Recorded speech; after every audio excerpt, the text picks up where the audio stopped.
Hello and welcome to Straight Talk. I'm Rachel Rubel. A once solid alliance stretching back more than 6 decades is undergoing one of its most trying periods. Washington has made good on its threats by sanctioning 2 Turkish officials after Ankara refused to release a U.S. pastor who is facing terrorism-related charges. But amid all the tough talk, with each side not wanting to back down, there was one glimmer of hope at a regional meeting in Singapore.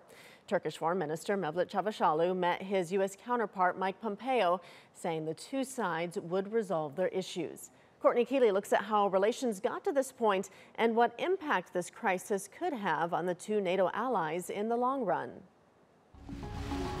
U.S. President Donald Trump and Turkish President Recep Tayyip Erdogan have recently gone from this, between 2 key NATO allies, to an unprecedented standoff over this man, Andrew Brunson, an American evangelical pastor detained in 2016 and now under house arrest in Turkey.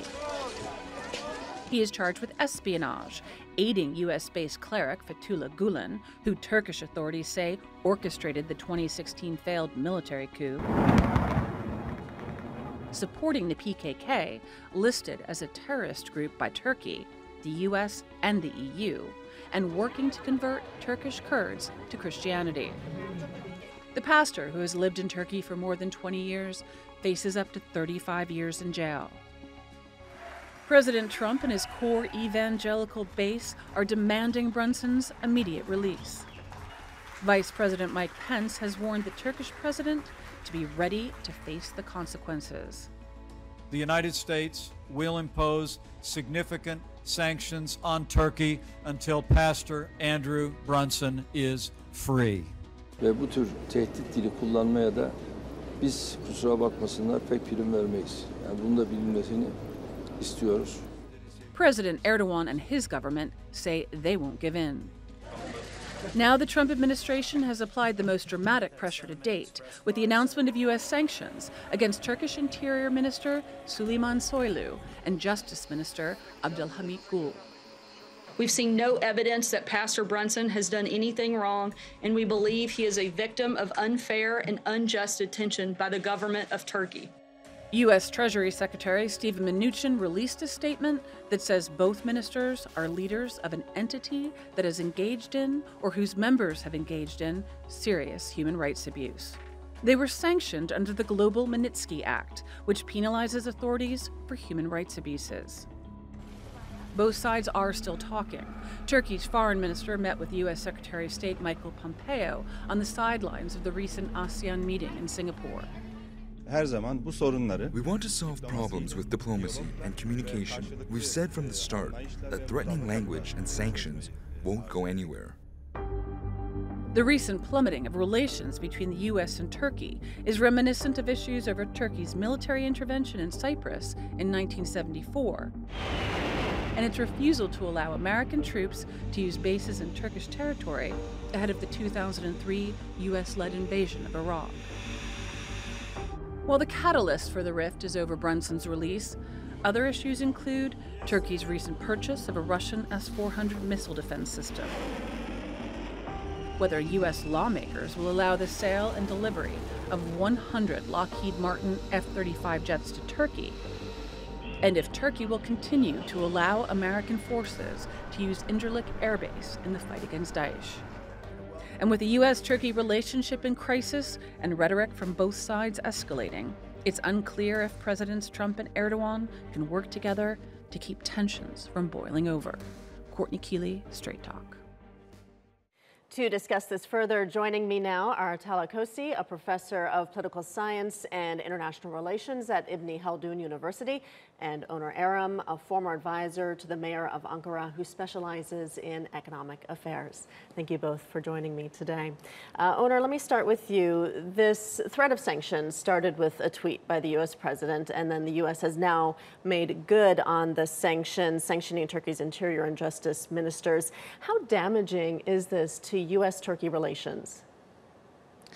I don't foresee a lot of sustainable damage in the short term, because what we're seeing, and as the rest of the world, we are facing American diplomacy, as they call it now, as opposed to, diplomacy that everybody's used to and everybody has been practicing for the last hundreds or more than 100 years. What I'm afraid of is actions like these are departing the sense of brotherhood in some weird way between Americans and Turks that has been established over the last 150, 200 years. Mm-hmm. The chances, well, not the chances, are technically Trump cannot be there for more than 7 more years now. God knows how long Mr. Erdogan, President Erdogan, will be in power, but again, he has 2 terms, so at max 8 or 9 years. But both citizens of both countries will suffer actions by Trump administration as such for years to come. So this one, it will go away in a week, in a month, or a couple of months. Very possibly it will go away very near the midterm elections in the US, which I attribute most of these unbelievable actions to. But what I'm afraid of, the communities, the citizens of both countries are departing day after day with actions like these. And of course, the members of the FETÖ organization, especially in the US, is not helping this situation, or hasn't been helping this situation for at least the last 4 or 5 years either. Mm-hmm. Well, you mentioned the midterm elections coming up. Do you think this is a political issue where the US president is facing political pressure from evangelical Christians? Well, it's been reported that the vice president, the secretary of state, are both evangelical Christians. That we know today that a majority of Republican voters, majority of at least 70% of Trump supporters are evangelical.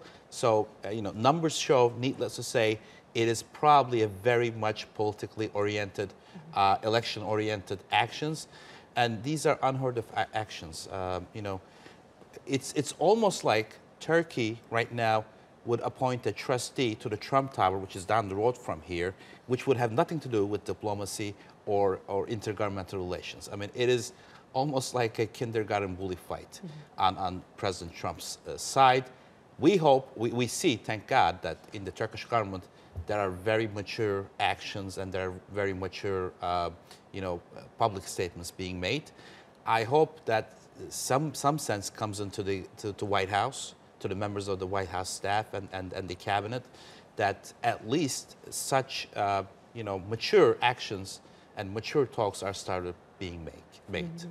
Atala, I want to get your thoughts on this. This move is unprecedented among NATO allies. So how did relations between the U.S. and Turkey deteriorate to this point? Yeah, I mean, this last move, the Brunson affair and the sanctions against Turkish ministers is just one obstacle for the normalization of relations between 2 countries. I mean, it's not a major game changer in Turkish-American relations, but 2 countries has some major problems or 3 major issues that they have been discussing for the last couple of years. So one major issue is the American support for SDF, Syrian Democratic Forces in Syria, and their support for YPG in Syria, which is considered as a terrorist organization in Ankara. The other issue is the problem with the FETÖ organization, their leader in Pennsylvania, and American administration's unwillingness to deal with this threat for Turkey. And the third major issue was the Halkbank case, which has not been addressed yet from the Washington. So these 3 major issues, increased the tension, escalated the tension between 2 NATO allies, and created some major problems. And Turkey expected some change with the administrative change with Trump administration, but the relations have not been normalized as a consequence of this change. So how far do you think that this could go?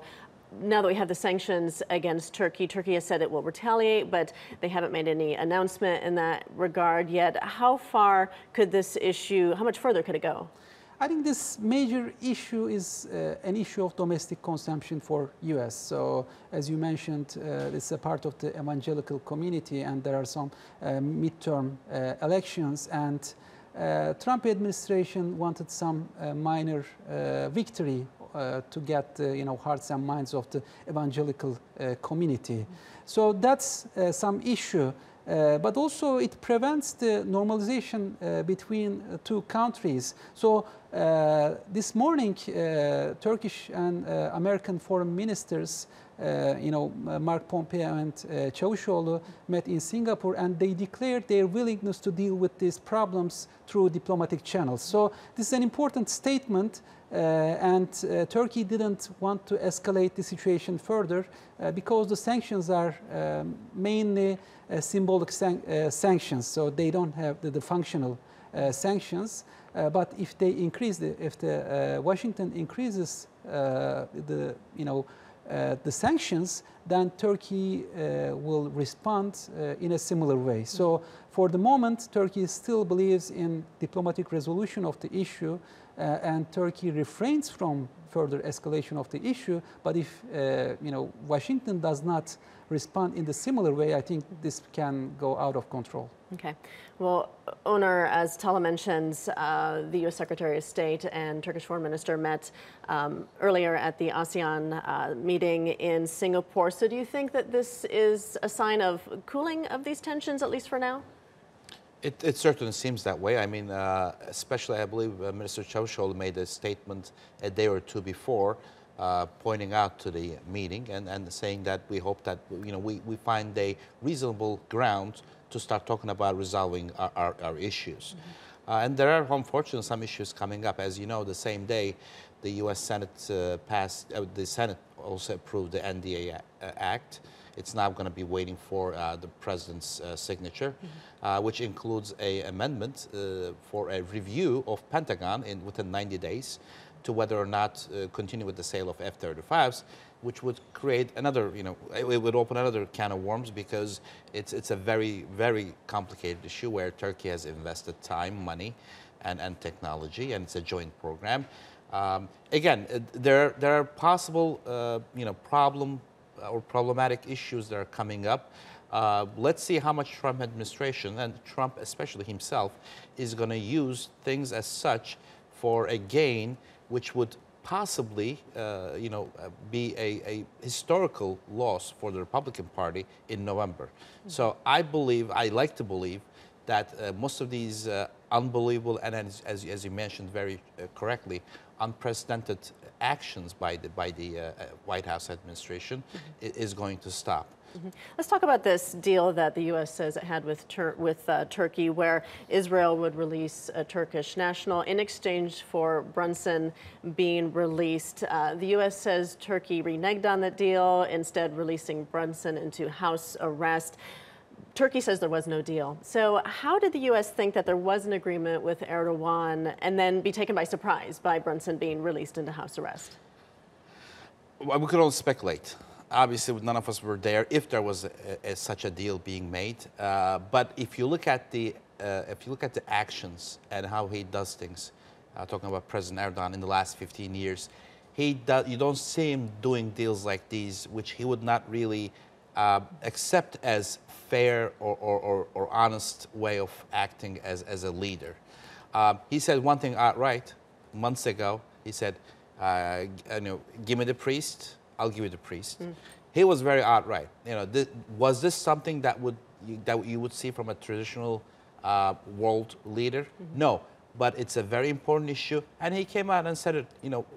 Against all the criticism that he was going to receive, which he did, but he was outright. So he doesn't do these things behind the doors. We have never seen him do this. I don't buy it for a minute that there was a deal made, at least concerning the unjust jailing of a Turkish woman by the Israeli forces just because she wanted to visit, I believe, Al-Aqsa. Well, Tala, I want to ask you, we have two leaders who tend not to back down to threats. We have this diplomatic crisis, if you want to call it that, between the U.S. and Turkey. So what is the solution moving forward? How can Turkey and the U.S. mend their relations? I think both leaders need to make some conciliatory gestures. I mean, the house arrest of the Brunson was actually a conciliatory gesture from the Turkish side, but it's not responded in a similar way. So yes, they lowered their tones against each other. There was an increasing diplomatic momentum, but on the other hand, there are some tensions within the Congress about the banning of the delivery of the F-35 jets. I think they should take a serious responsibility in front of their public, and they have to declare that they are trying to resolve major issues. They are willing to address these problems in a diplomatic way. So I think that's major issue, because using threats, the language of these is unacceptable. It's violation of the sovereignty and rule of law in Turkey, and no leader in Turkey, even yes, we know that Mr. Erdogan is very strict on these issues, but no other leader in Turkey would accept such a language, such a threat language. So I think even minor changes in their discourse, minor conciliatory gestures would help them to move forward in the diplomatic arena. I mean, Brunson case is a minor issue, but the tone, the discourse, the diplomatic way that it's dealt, I think, constitutes the major obstacle. On the other hand, they have some major problems. I mean, the SDF in Syria, how to deal with the Gulen issue. These are major issues, and we don't expect them to be resolved in the very short period of time. All right. Tala Kose and Onur Erim, thank you both for joining me today. Officials from Turkey, Russia, and Iran have met in Sochi for the latest round of Syrian peace talks to once again search for a solution to the 7-year-old conflict. Attending the talks was the UN's envoy for Syria, Staffan de Mistura. Joining him were some members of the Syrian opposition, as well as delegates from the Syrian regime. The two-day meeting put in motion steps to change Syria's constitution, provide humanitarian assistance, and the return of refugees. One key agreement reached at previous talks was the upholding of de-escalation zones where a shaky ceasefire is in place. But since the beginning of the year, forces loyal to Bashar al-Assad have retaken large parts of the country. Concerns have been growing that Idlib, the last rebel stronghold in Syria and within the de-escalation zone, would soon fall to Assad, who recently called the area a priority. But Russia announced in Sochi that there were no major plans for an assault on the province. The announcement echoed calls by Turkey to maintain a ceasefire in the area. Riding high from the retaking of eastern Ghouta back in April, which left more than 1,400 civilians dead, the Syrian regime's advance has now moved into parts of Daraa, the birthplace of the 2011 Syrian uprising. To discuss this further, in the studio with me now are Dima Musa, Vice President of the Syrian National Coalition for Opposition and Revolutionary Forces, and Omer Azkizilcik, who is an analyst at the Ankara-based Middle East Foundation. Thank you both for joining me today.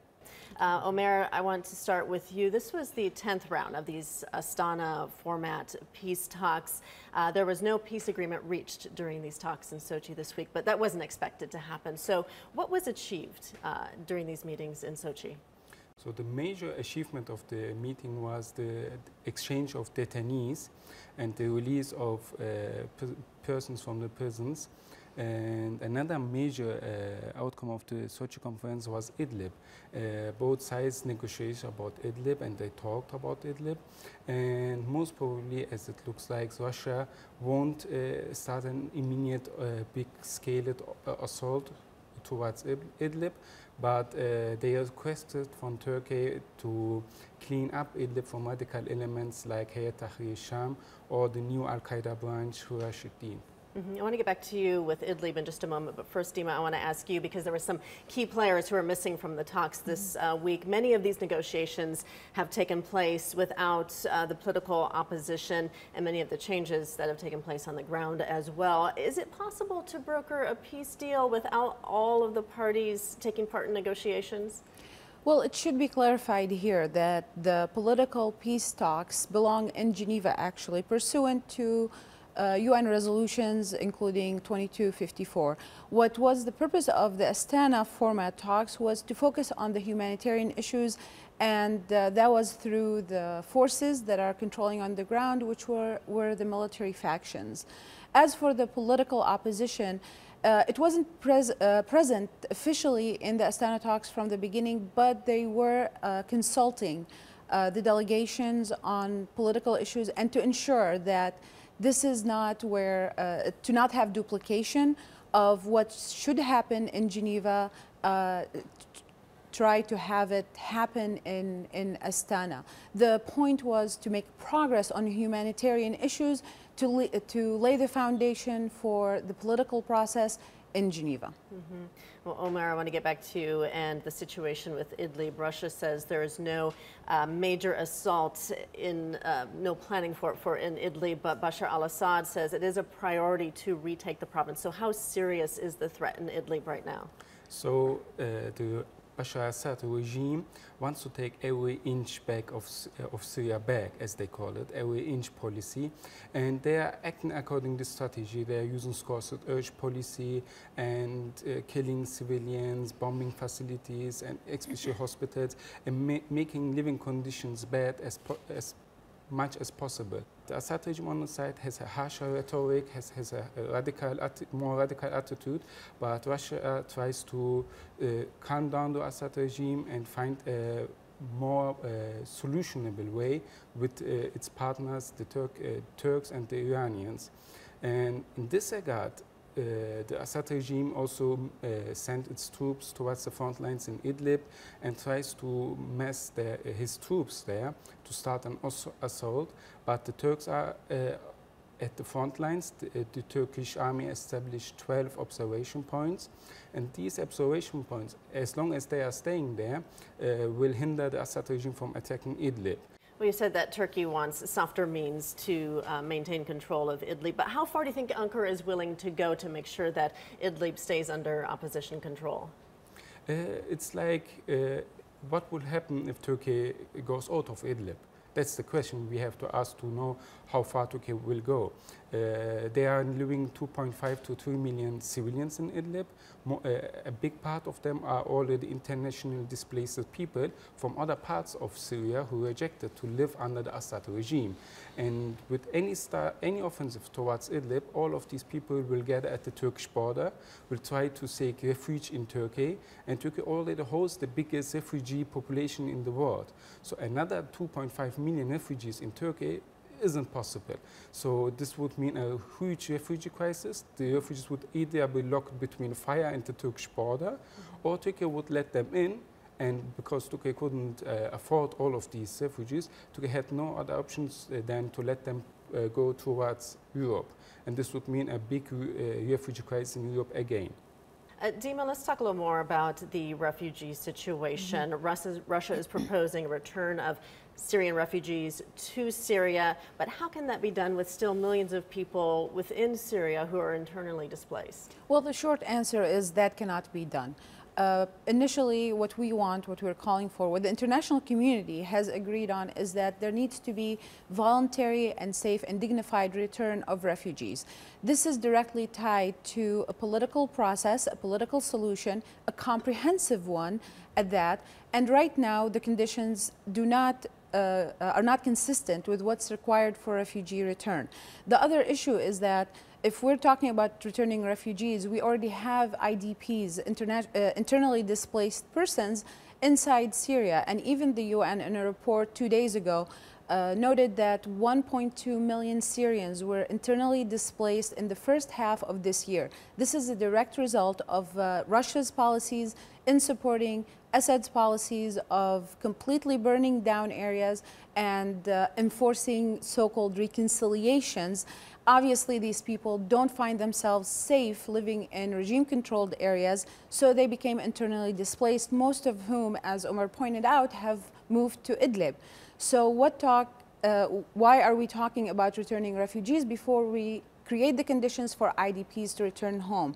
This means any refugees that will be returned are going to become IDPs. And Russia already indicated that because it talked about building camps and shelters inside Syria to receive these people. So there is no intention of actually taking these people back to their original homes. So what's your take then on the constitutional committee that was created this week in Sochi? Do you think it'll be effective?